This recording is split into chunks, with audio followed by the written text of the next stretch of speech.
کجا اومدی؟ خونه الینا رفته بودی؟ آره همونجا رفتم. میدونستم، از اول میدونستم که حتما اونجا میری و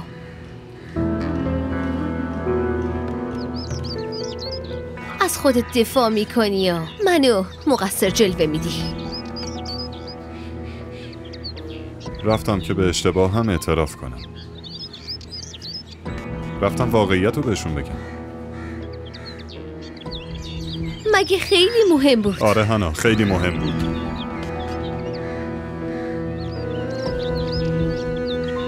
به خاطر بخشش اون گناهی رفتم که تو هم مقصرشی.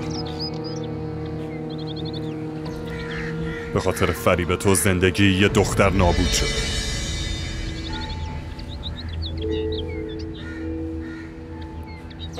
به خاطر من؟ شهزاد چی میگی؟ چت شده؟ من هر کاری کردم به خاطر عشق به تو بود. کارای عاشقانه منو فریب جلوه نده. نه هانا، برای به دست آوردن عشق اون روشی که انتخاب کردی اشتباه بود. کاملا اشتباه. کافیه دیگه، دارم عصبی میشم، نمیتونم این حرفو بشنوم. میرم پیش مامانم. کی واسه عذرخواهی اینطوری تیپ میزنه؟ خوب میدونم چه رفتاری با من میشه توی این خونه.